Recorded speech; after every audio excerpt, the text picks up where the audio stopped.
Muito bem, caros ouvintes, nesse hangout vamos ter um pouco de conhecimento do que vem a ser o conceito soteriologia, a teologia sistemática, a teologia em si.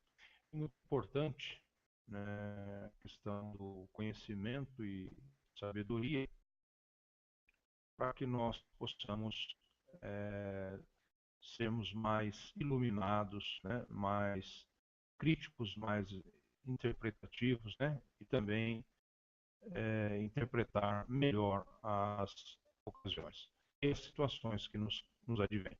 Muito bem, então, o conhecimento e a sabedoria, ao meu ver, nunca são demais, né? Nunca são transigentes. Então, vamos aí para a gente observar então o que vem a ser soteriologia.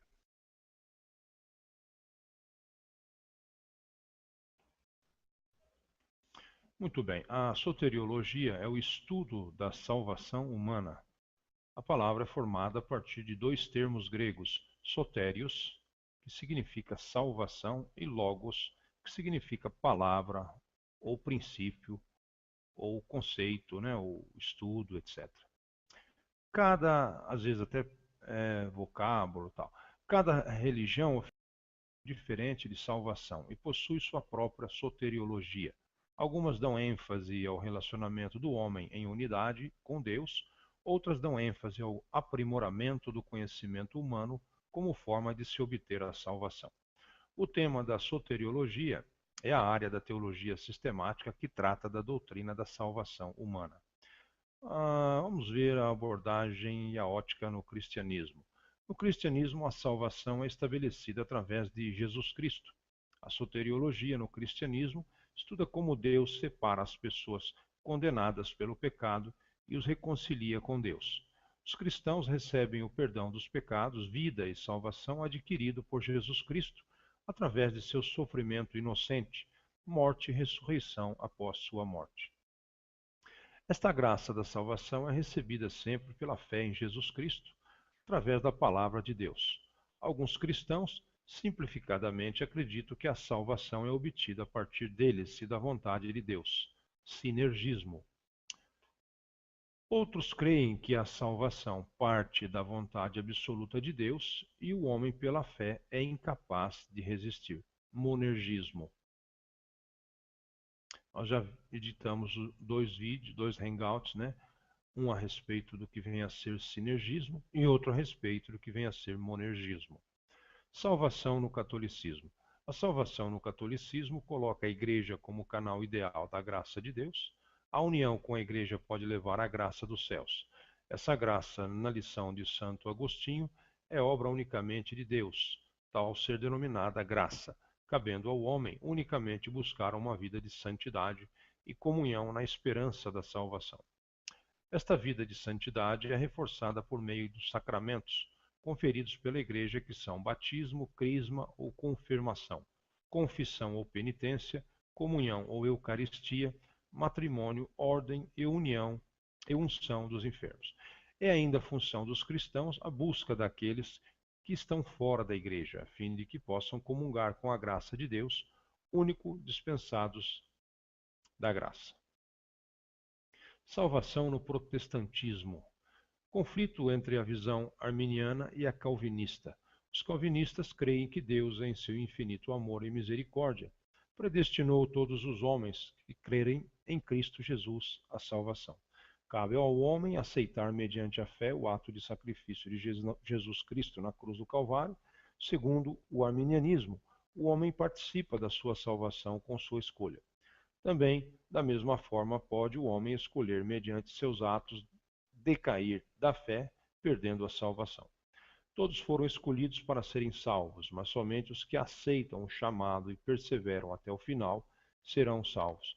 Cabe salientar que Armínio não se enquadra como um semi-pelagianista, e sim mentor do sinergismo arminiano, significando que o homem não é capaz de escolher aceitar o sacrifício de Jesus sem a intervenção divina.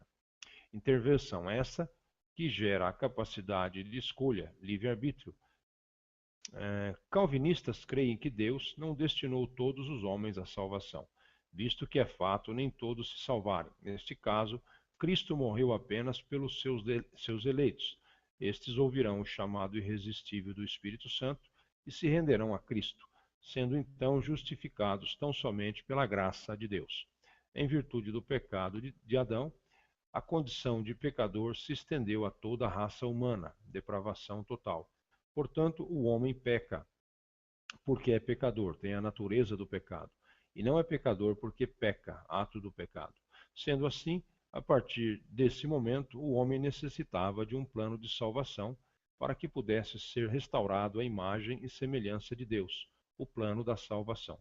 Consistiu em Cristo morrer pelos eleitos para que por sua graça houvesse remissão dos pecados. Não cabe ao homem qualquer parte no plano de salvação. Toda a iniciativa e realização é de Deus. É Ele quem muda a disposição de um coração morto e obstinado pelo pecado, transformando-o em um coração sensível à sua voz. Nesta condição, o homem só pode dizer sim à chamada à salvação. Uma vez verdadeiramente salvo, o cristão não perde essa condição, já que o próprio Deus sustenta o pecador regenerado. É digno de nota que essa doutrina não afrouxa a necessidade de uma vida santificada. Um salvo deve viver como tal.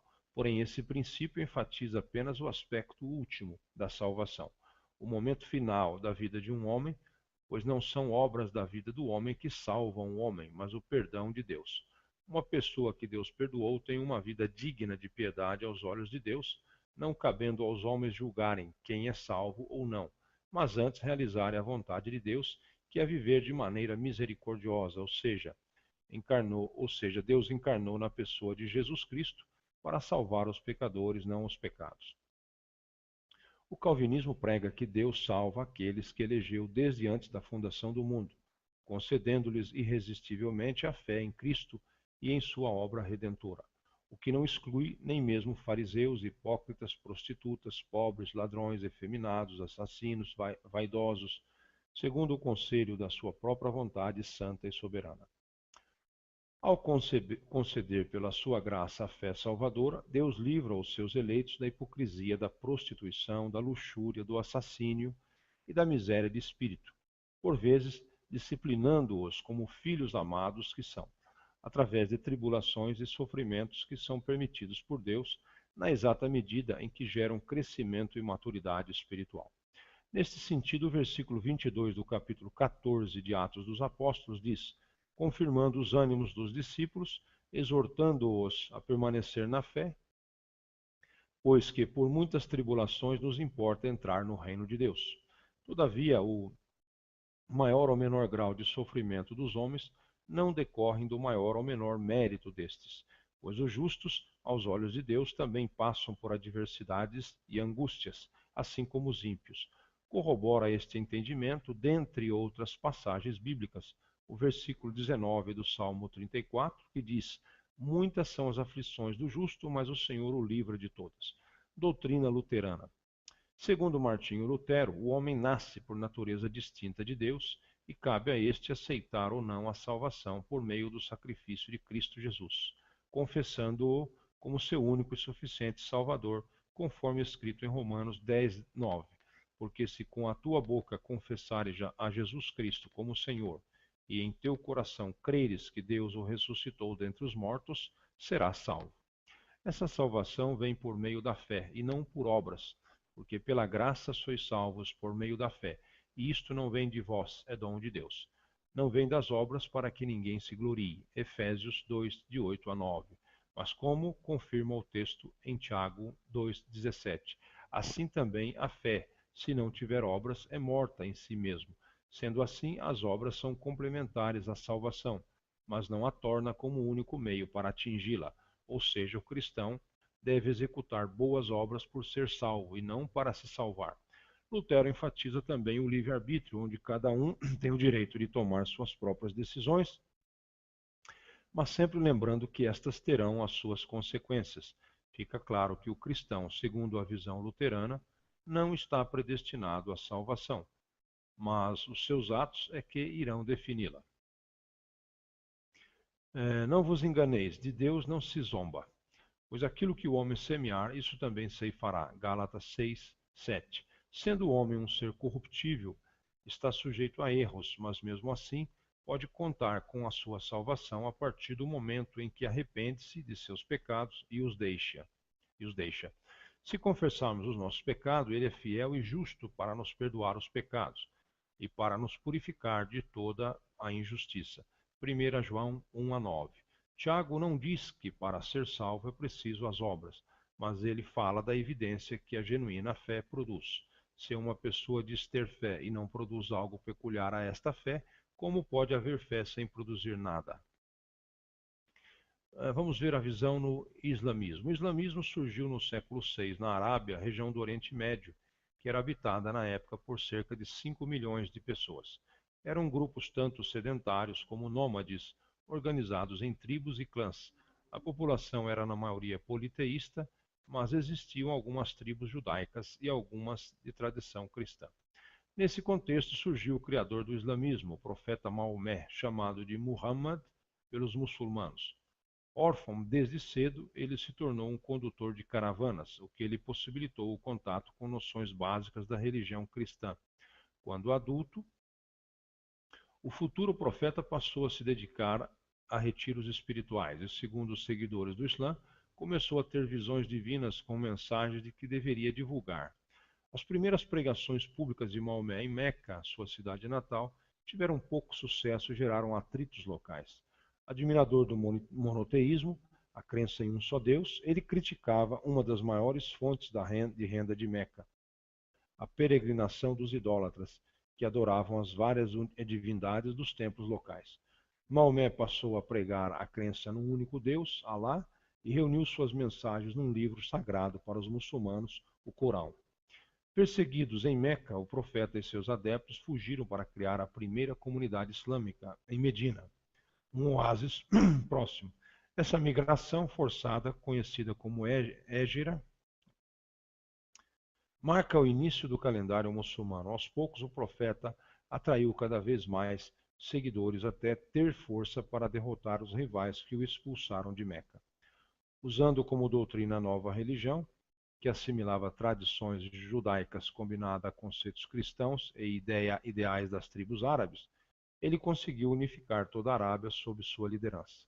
Após morrer em 632, seu sogro Abu Bakr passou a conduzir a expansão do islamismo, que no século seguinte se espalhou pela Europa, Ásia e África, levado não apenas por árabes, mas também por outros povos convertidos. Judaísmo.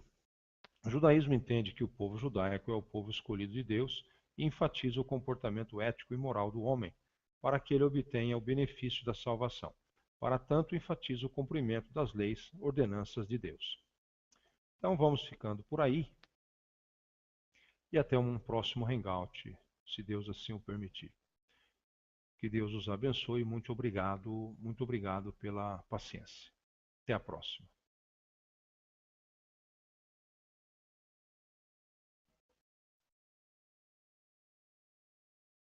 Do conhecimento e sabedoria para que nós possamos sermos mais iluminados, né, mais críticos, mais interpretativos, né, e também interpretar melhor as ocasiões e as situações que nos advêm. Muito bem, então, o conhecimento e a sabedoria, ao meu ver, nunca são demais, né? Nunca são transigentes. Então vamos aí para a gente observar então o que vem a ser soteriologia.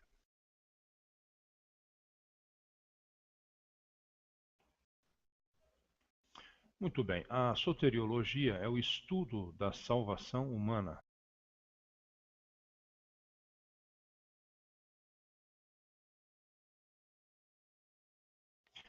Muito bem, caros ouvintes, neste hangout vamos ter um pouco de conhecimento do que vem a ser o conceito soteriologia, a teologia sistemática, a teologia em si. Muito importante, né, questão. Algumas dão ênfase ao relacionamento do homem em unidade com Deus, Outras dão ênfase ao aprimoramento do conhecimento humano como forma de se obter a salvação. O tema da soteriologia é a área da teologia sistemática que trata da doutrina da salvação humana. Vamos ver a abordagem e a ótica no cristianismo. A palavra é formada a partir de dois termos gregos, sotérios, que significa salvação, e logos, que significa palavra, ou princípio, ou conceito, né, ou estudo, etc.